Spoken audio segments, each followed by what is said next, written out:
teman-teman. Kami dari kelompok 9, saya Elsa Hidayati, kenalin aku Olip, Aku Kiva. Jadi kami tuh sekarang lagi di Cafe Velocity, salah satu kafe yang ada di sekitar kampus, guys. Jadi tujuan kami di sini itu untuk memenuhi tugas ya, bisnis. Nah, jadi kami di sini akan mewawancarai salah satu karyawan yang bekerja di Cafe Velocity ini. Sebelum itu, let's introduce our team.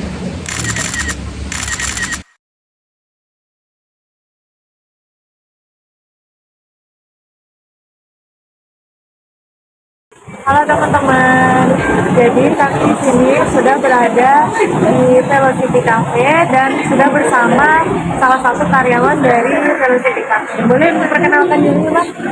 Halo, aku Aldi Warna Putra, biasa dipanggil Aldi. Aku karyawan di Velocity sebagai barista. Jadi kami tuh mau nanya Bang soal terkait kafe lah. Jadi apa sih yang melatar belakangi berdirinya kafe Velocity di kampus kita kampus ini? Jadi mungkin apa ya, kalau dari sejarahnya kan Velocity itu berdiri awalnya kan bukan di daerah sini, ini kan cabang ya. Awalnya itu kan di daerah pantai, di daerah Taplau gitu. Itu awal berdirinya sebenarnya kan memang karena owner kita itu tuh punya ketertarikan di bidang F&B, di bidang ya makanan gitu. Tepatnya burger. Berawal dari apa ya, minat ke makanan misalnya kayak fast food kayak burger, terus kemudian dia lihat kalau di wilayah kayak Jakarta di pusat-pusat kota kan burger itu udah mainstream ya, udah biasa gitu. Sementara di Padang itu belum ada harganya, dari situlah awal mulanya niat untuk mendirikan kafe ini. Jadi untuk cabang yang ada di Unan ini dari tahun berapa ya, Bang? Kalau Unan itu tepatnya tuh awal tahun 2022 ya. Jadi emang sebenarnya masih baru 2021 kalau 2021 awal tahun itu ya. Jadi nggak jalan 2 tahun ya, Bang? 1 tahun lebih lah, kurang lebih ya. Ya hampir mau 2 tahun gitu. Masih baru itu karena memang kan di daerah atas pun kan kafe sebenarnya masih mayoritas itu kan kopi gitu. Yang jual makanan pun kayak burger kan spesifik belum ada. Akhirnya ya udah didirikan lah di cabangnya di daerah Pasar Baru dan ini. Terus Bang, tujuan jadinya. Tujuan sebenarnya kalau bisnis rata-rata kan apa ya, nggak ada tujuan. Kalau mau dijawab tujuan yang normatifnya paling kan tujuan orang itu kan mau nyari keuntungan gitu sebenarnya gitu. Cari keuntungan sebanyak-banyak. Iya, mau nyari keuntungan sebanyak-banyaknya, khususnya di bidang burger gitu. Kalau mau ditanya Velocity ini fokusnya kemana sih, ke kopi atau ke burger? Sebenarnya lebih fokus ke burger gitu. Owner kita kan memang lebih tertarik di bidang burger. Cuman kan kalau burger doang nggak ada minuman ya nggak mungkin gitu. Akhirnya dibikinlah pendampingnya itu, dan kebetulan karena memang kultur kopi di kota-kota besar kan lagi hype ya. Hype ya, lagi hits ya kan. Makanya Apalagi di seumuran kita ya kan. benar nongkrong, iya, untuk nongkrong buat tugas, rapat dan lain-lain. Jadi kalau kembali lagi di awal, kalau ditanya tujuannya, ya memang Cari keuntungan. mau nyari keuntungan gitu. Fokusnya di bidang ini F&B itu aja sih. Ya, apalagi Masalah yang sering dihadapi di Cafe Velocity ini apa, Bang? ya, untuk masalah Kalau di kafe-kafe sebenarnya sama aja ya, umum gitu. Misalnya kalau harga bahan lagi naik, itu kan semua kafe itu terdampak. Cuman akhir-akhir ini kendala yang paling mengganggu itu sebenarnya faktor eksternal, cuman bukan lebih ke harga bahan, lebih ke cuaca misalnya. Oh iya. Paling kan kalau teman-teman lihat Velocity di Pasar Baru kan konsepnya itu kan outdoor ya. Jadi kalau misalnya udah hujan, udah masalah cuaca itu susah gitu. Iya. Dan pendapatan kita kan juga turun drastis gara-gara masalah cuaca. Itu sih masalah utamanya. Cuaca ya. Gitu aja.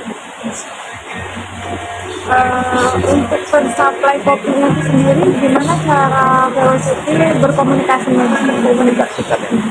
Oh ya, dengan pensuplai? komunikasi dengan supplier, lalu dengan sesama pegawainya juga gimana, lalu juga sama customer itu gimana cara hubungan. Membangun hubungan. Ya, Kalau misalnya ke supplier, Velo ini kan Velo Roastery ada juga ya. Velocity sama Velo Roastery itu beda apa gitu. Fokusnya Iya. beda, cuman masih satu di badan usaha yang sama gitu. Velo Roastery kan fokusnya ke bagian roaster. Kalau untuk urusan masalah hubungan dengan supplier, itu sebenarnya cara berkomunikasi kan lebih banyak komunikasi nggak langsung ya. Maksudnya kan apalagi teknologi udah maju. ya, Kita pakai ya via chat, telepon dan lain-lain gitu. Dan kalau dalam konteks bisnis ya kita harus merhatiin komunikasi yang sifatnya jangka panjang dong. Ya menjaga hubungan dengan supplier. Terus terus kalau supplier itu beda. gimana Bang?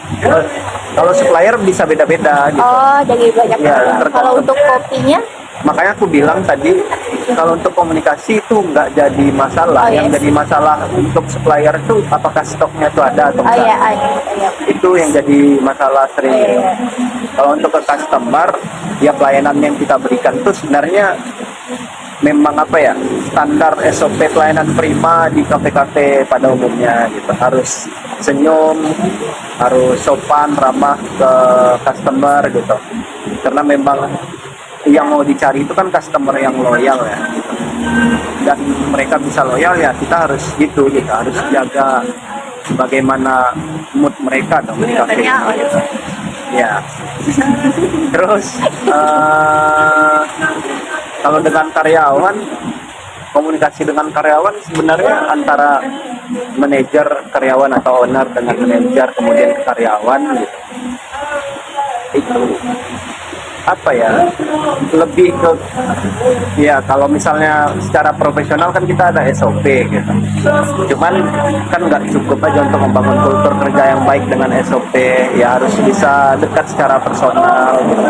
Bangun komunikasi antar pribadi yang kayak gitulah gitu. Itu sih kalau dari aku.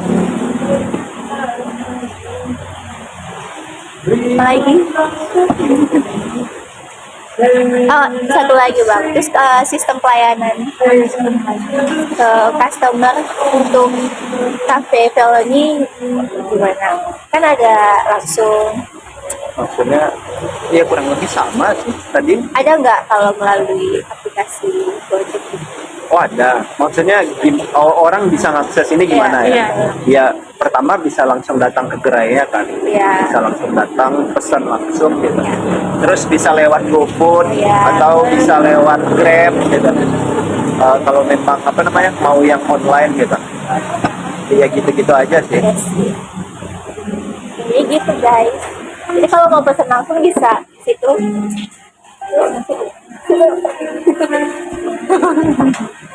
Di situ ya guys.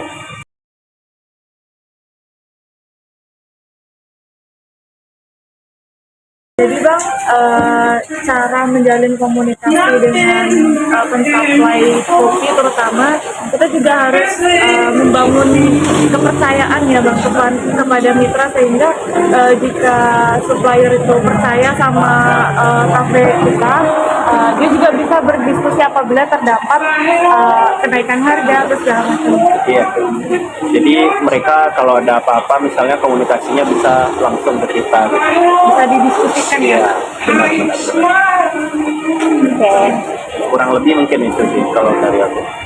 Mungkin sekian dulu Wawancara kita. kita kali ini bersama Bang Aldi.